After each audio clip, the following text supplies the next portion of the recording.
네, 안녕하세요. 오늘 발표를 맡게 되었습니다. 김용이라고 합니다. 교원대학에서 일하고 있습니다.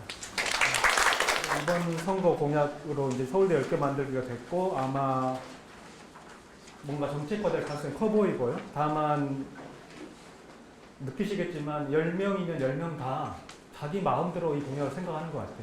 공약 자체가 굉장히 추상성이 높고 구체적이지 않습니다. 그러니까 오히려 지금 상황에서는 조금 여러 가지 구체적인 문제를 논의할 필요가 있어 보입니다. 우리나라 고등교육이 여러 가지로 어렵다고 하는 것은 이미 잘 알려져 있는데, 이 부분은 이제 지역대학 소멸위기라든가 또 대학 재정의 문제, 또 대학의 경쟁력 문제, 그다음에 책무성과 자율성의 문제, 이런 것들이 사실은 굉장히 중요한 위기 상황으로 보입니다. 2024년 현재 18세 인구가 한 43, 4만 명 됩니다. 올해 현재 한 43, 4만 명쯤 되는데, 그 인구가 2040년이 되면 26만 명대로 줄어들게 됩니다. 그러니까 한 60%쯤 될까요? 크게 줄어드는 거죠. 근데 올해 현재 우리나라 대학의 입학 정원이 한 43만 명 됩니다.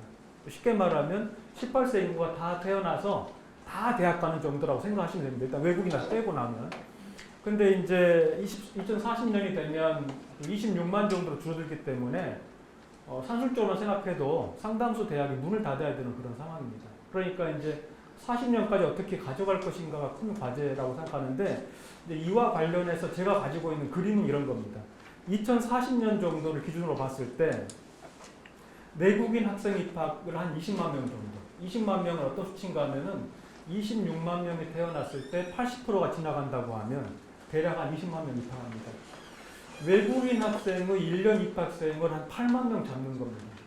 그러면 대학이 보통 4년이니까 4년 동안을 생각하면 대략 한 30만 명 정도의 외국 학생들이 한국에서 공부를 한다고 생각할 수 있습니다.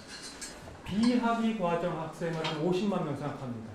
비학위 과정 학생은 어떤 거냐면, 예를 들면 짧게는 1개월짜리 프로그램부터 해서 길게는 한 1년짜리 프로그램까지 학위를 받지 않는 일종의 트레이닝 프로그램을 대학에서 받는 수입니다. 그런데 제가 이제 예를 들면 이제 비학위 과정 학생에게도 일종의 수업료를 징수하지 않겠습니까? 근데 수업료를 예를 들어서 1인당 한 100만 원 정도 징수한다고 생각하면 5명이면 500만 원쯤 되겠죠. 5명이면. 그런데 국립대 기준으로 1년 등록금이 한 500만 원 됩니다. 그러니까 비학위 과정 학생 5명을 지금 현재 등록 학생 1명으로 치환할 수 있습니다.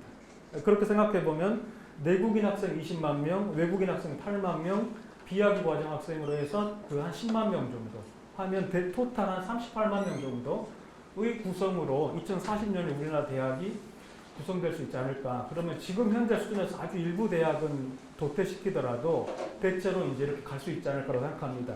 근데 이렇게 하려고 하면, 예를 들면 지금에 있는 상당히 많은 대학들이 그 비학위 과정 학생을 끌어들일 수 있는 체계로 대학을 바꿔야 되는 것이고요. 그 다음에 외국인 학생한테 굉장히 친화적이고 또 외국인 학생이 와서 공부할 수 있고 이런 대학으로 바꿔나가야 되는 과제가 우리에게 있다고 생각합니다.